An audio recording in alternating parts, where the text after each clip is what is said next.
These are your highlights from Week 12's Eurasian Conference 6 Max action. In Game 1 it was Vanessa Selbst for the London Royals, Celina back for the Hong Kong Stars, Max Pescatori for the Rome Emperors, George Danzer for the Aviators, Andrey Pateychuk for top of the conference Moscow Wolverines, and Berlin Bear and birthday boy Dominik Nitsche. It was the Rome Emperors who really needed the points, and they were first to become short-stacked at the felt, where George Danzer took the initial lead. Hand 16 was an incredibly tough decision for Danzer on the river, in which Selbst had not got the best hand. After calling her exact hand out, he decided to fold the best hand, describing his feelings of being in a whole world of pain. Vanessa took a few back. Hand 34 was a big hand, Ace-7 for Danzer, 9s for Celina, 10s for Dominik Nitsche and Ace-10 suited for Pescatori. Lin flopped the best, but Max rightly got out of the way, as did the others, Lin scooping the pot and taking the chips, but Danzer still ahead. Soon after, Selbst was crippled and then bust out first, taking 0 points for the London Royals.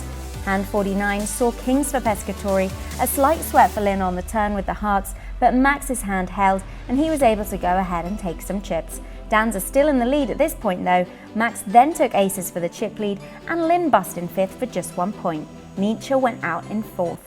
A flurry of bust-outs left Pescatori and Danzer heads up, and it was nearly all over in one hand as Max picked up a flush on the turn, but the action killer river card failed to let the Italian win all the chips, the stacks levelling out again.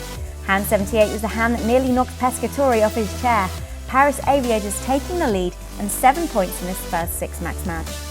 On to Game 2 and Brian Huang stepped in for Celina and the Stars, Boeree for Vanessa Selbst of the London Royals and ElkY for the previous winner George Danzer of the Aviators. Pescatori and Boeree took the early lead in the second 6 Max match. Hand 21 was a set of 2s for ElkY, Max with a flush draw on the flop. The chips were building up. Hand 28 had some monster hands, 6s for Max, kings for Liv and 5s for ElkY. It was an all-in diamond flop with no help for ElkY and or Max. The Frenchman got out of the way, leaving Rome and London to battle it out, but it was London Liv who managed to take the hand down and become the new chip leader. Pateychuk was first out for 0 points as Liv went further ahead for London. Hand 31 saw trips for Liv and ElkY pairing his ace. A few hands later, Liv bust ElkY. The London Royal was steamrolling everyone at this table so far, and ElkY became her 13th knockout of the season. Hand 45 saw Dom with a straight, Max with 10s and put into thinking mode with his 2-pair as Dom was all in on the river. Could he find the fold? Oh yes he could, and he then picked up aces 2 hands later, Huang with ace-queen and in dire shape versus Max's bullets. Huang left in 4th, leaving Berlin, London and Rome to play this out.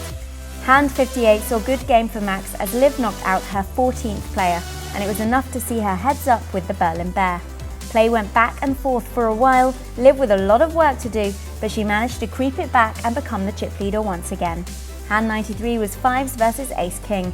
Dom hit the full house and brought the stacks back to evens, but it was Liv who finished off the job for the Royals eventually, taking the 7 points and the win for London, taking them back up to 4th place.